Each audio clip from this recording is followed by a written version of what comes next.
మరియు వార్డు సభలో పాల్గొన్నటువంటి ప్రజలందరికీ, అన్ని విభాగాల డిపార్ట్మెంట్ అధికారులందరికీ కూడా నా యొక్క నమస్కారాలు.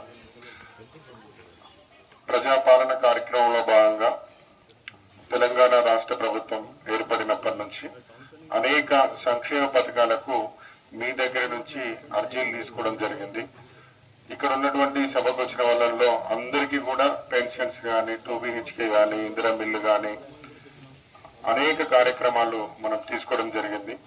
అలాగే ప్రతి సంక్షేమ పథకం కూడా రాష్ట్ర ప్రభుత్వం ద్వారా వచ్చినటువంటి అర్జీలు, దానికి సంబంధించినటువంటి మీరు అప్లై చేసుకున్నటువంటి అప్లికేషన్స్ అన్ని కూడా సకాలంలో మీ అందరికి అందే విధంగా మా పాలకవర్గం ఎప్పటికప్పుడు చూసుకుంటుంది. ఇంకెవరికైనా రాని వాళ్ళకు ఉంటే కూడా మళ్ళీ అప్లికేషన్ తీసుకుంటే ఏదో ఫాలో వస్తూనే ఉంటుంది, మనం డెవలప్మెంట్ చేసుకుంటాం.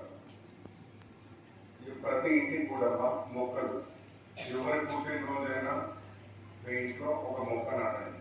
ఇప్పుడు నా పుట్టినరోజుకి 20 సంవత్సరము ట్రాక్టర్లో పెట్టి కొంత అవేర్నెస్ తీసుకురావడానికి మొక్కలు పంపిణీ చేస్తాము.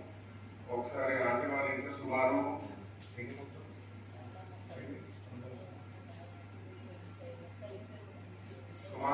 ఈమెకి ఒక రోజు సడన్ గా అప్పుడు పిన్ని కౌన్సిలర్ కాలేదు, అప్పుడు ఆర్పి విజయరావు ఉండే. మీరు ఇంటికి వచ్చేసరికి సుమారు 50 నుంచి 60 చెట్లు ఉంది. అంటే ప్రతి